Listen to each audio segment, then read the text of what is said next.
Hi, I'm Julie. Oi, meu nome é Julie. And hi, I'm Alex. Oi, meu nome é Alex. And today we'll be presenting our project, Child Labor, Not as Simple as It Seems. E hoje nós vamos apresentar nosso projeto, Trabalho Infantil, não é tão simples como aparece. We are from a small town in Hudson, Massachusetts, USA, and our town of Hudson is a very multicultural town with a lot of Brazilians and Portuguese people. Nós somos de uma cidade chamada Hudson, Massachusetts, nos Estados Unidos. A nossa cidade tem muito brasileiros e português. So before we start off with our project, we kind of wanted to show a little bit about what Hudson is to us. Julie and I are both very involved in the community. You can see me on the left with the cross-country team. I'm the captain of the cross-country team, which is a long-distance running sport.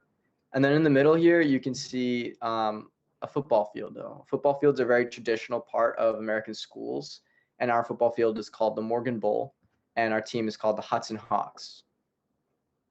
Over on the right, you can see our volleyball team. Our volleyball team plays in the fall for 3 months. And on the right, kneeling down, you can see me, number 10. Antes que nós começarmos o projeto, queríamos mostrar um pouquinho o que é a nossa comunidade. Eu e a Julie somos muito envolvidos na comunidade. Aqui na esquerda dá para ver um esporte que eu sou muito envolvido, que é chamado cross country, que é um esporte de correr distâncias longas, igual 5 quilômetros ou mais. E uma parte muito tradicional nas escolas americanas é ter um estádio de futebol americano. E nós somos os Hudson Hawks, e o nome do estádio é o Morgan Bowl. Na direita, você pode ver o nosso time de vôlei que a gente tem aqui na escola. O time de vôlei joga no atuno e você pode ver eu embaixo na direita, número 10.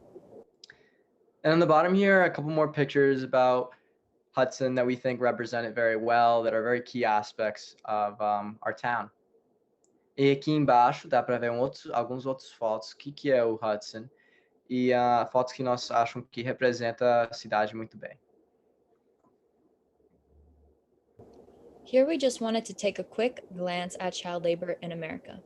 All of these photographs were taken in America, especially around the 1900s, because that is when child labor was extremely exploited. After the Industrial Revolution, a lot of families fell into poverty, and the only way that they could sustain their families was to make their children go into labor to pay for food, for housing, for everything. And our own river, the Assabet River, like you saw in the previous slide, fueled a lot of the factories in Hudson that probably had a lot of children working there for their families. These photos were especially impactful because it publicized something that the public wasn't aware of before, which was the horrible conditions and the danger that the children were in, not to mention the long hours and low wages. Something that was especially key about these pictures were the windows. The windows represented opportunities and lost hope that were right outside, and the childhood that these children were missing out on. Moving on with our project, we wanted to have this idea of child labor in mind: long hours, low wages, and really horrible conditions, which overall is taking away the opportunities of children. In combating child labor for a sustainable future, we really wanted to focus on the sustainable part of this prompt. We figured out through our research that child labor is not as simple as it seems. We didn't want to go into this project saying to not use any product that was produced by child labor because that's unrealistic. And we don't want to just get rid of child labor and not focus on the source. We want to focus on all of the causes. Why are children going into labor? For what reason? Do they need to make money for their family to survive? And that's what we really wanted to emphasize, and we hope you see through our project. Coming up with our project, we wanted to consider the long-term and short-term effects of what we're proposing, and not prolong the social issues that are affecting these societies, communities, and the children. We wanted to come up with the best possible proposition that would affect the children, that would give them more opportunities and allow them to get out of the cycle of poverty. And here is our video.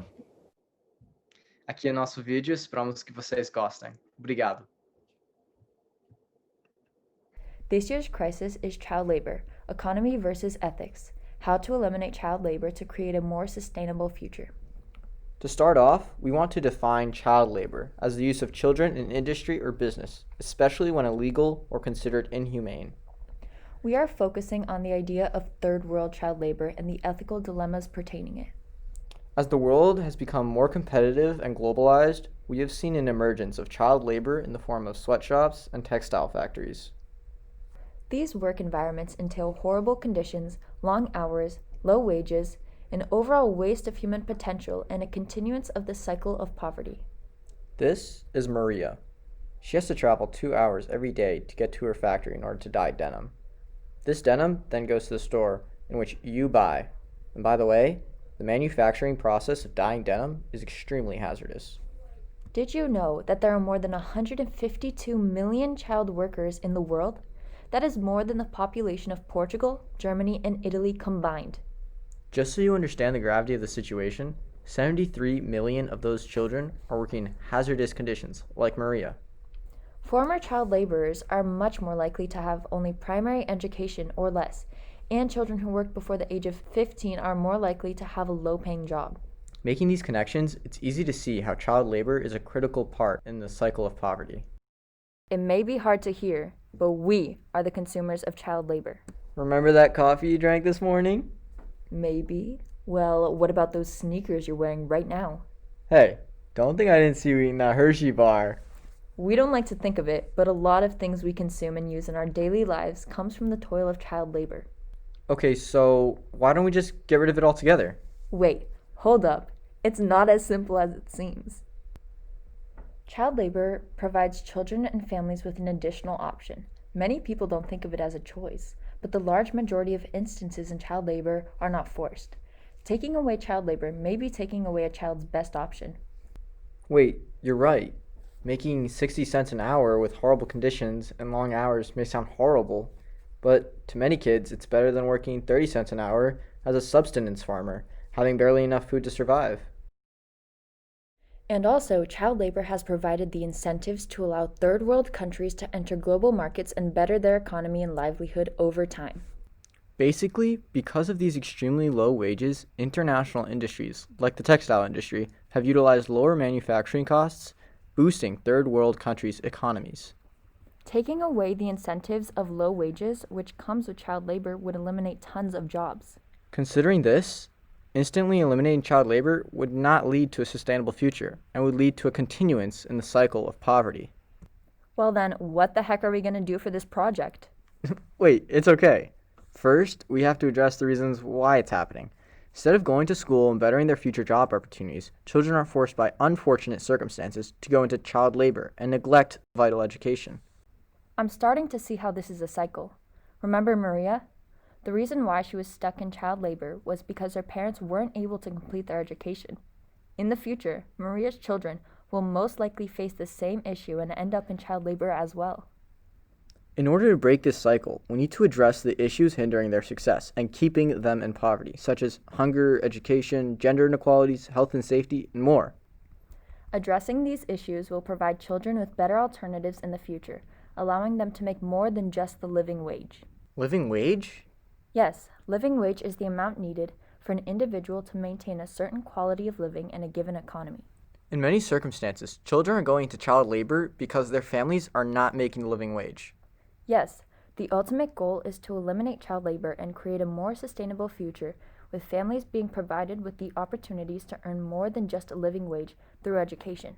This issue may seem all doom and gloom, but there is a bright side. Countries like Vietnam, China, and Indonesia have progressed greatly in the last couple of decades because their role in international markets have been able to improve their economies. Improved economies often means that people are provided with more opportunities, but we are still far away from eliminating child labor and creating a more sustainable future. Organizations like Build On, Rise Against Hunger, and Bread for the World work to address child labor in a sustainable way.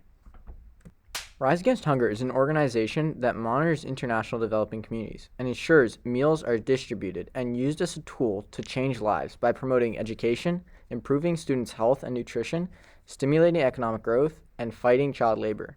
In normal circumstances, You can volunteer and help at a local food packaging event, by them, or host one in your own community. Build On focuses on ending the cycle of poverty by actually going to third world countries and building schools with the help of many student volunteers. While traveling to another country may seem unrealistic to you, Build On has other opportunities for you to help out. Bread for the World is an organization that hopes to end hunger by using your voice in your country. Through writing letters to Congress and voting, Bread for the World plans to address hunger through a higher power. Donating is a wonderful tool to help address the issue, but there are many different ways you can help. Eliminating child labor is addressing the symptom and not the cause. And if we want to create a more sustainable future, we have to focus on addressing these causes. This pandemic has many of us feeling like a piece of our childhood has been stripped from us. But in reality, there's an international crisis that is much bigger and that has been going on for way too long. But the first step to addressing any crisis is to bring attention to the issue and spread awareness. So this year, we ask you to take initiative and remind people and your government about the injustices happening around the world. Promote and donate to these organizations. So that we, as a global community, can better ourselves and each other. In conclusion, we wanted to emphasize the fact that child labor is not as simple as it seems. We want to focus on facing the issues that are causing child labor rather than the symptom. We want to face these issues such as education, hunger, safety, health, all of these and more, so that children in the long run won't have to go into labor anymore.